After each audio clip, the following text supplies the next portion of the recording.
Pemirsa, sementara itu kasus narkoba yang marak terjadi di Bali saat ini sudah sangat mengkhawatirkan. Kondisi ini sangat ditakutkan akan merusak generasi penerus bangsa ke depannya.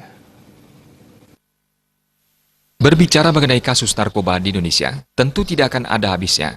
Permasalahan yang sudah dianggap sebagai extraordinary crime atau kejahatan luar biasa, belum mampu diselesaikan secara menyeluruh oleh pemerintah Indonesia. Korban dari penyalahgunaan narkoba ini pun tidak hanya menyasar usia dewasa, namun juga merambat di bawah umur.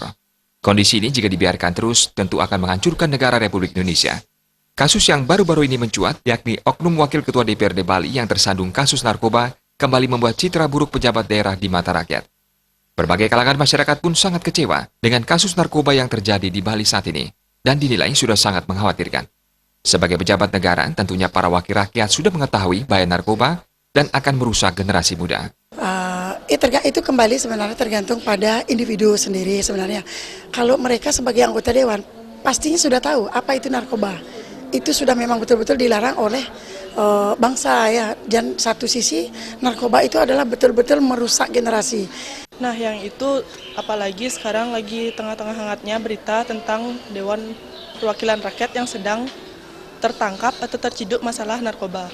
Di sini di Indonesia sendiri narkoba itu adalah salah satu jenis barang terlarang, sehingga kalau misalnya dari Dewan Perwakilan Rakyat sendiri yang membawa itu, berarti itu juga tidak baik dikatakan sebagai wakil rakyat.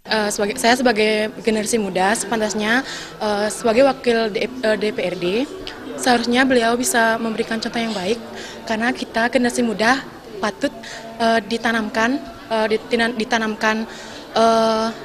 bagaimana kita untuk memberantas narkoba tentunya agar generasi muda kita bebas dari narkoba dan menjadi generasi muda yang lebih baik dari yang sebelumnya.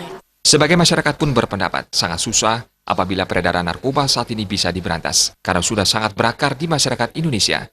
Terlebih lagi karena faktor ekonomi yang membuat masyarakat mau untuk mengedarkan atau menjual barang haram tersebut. Andika dan Putu Ratna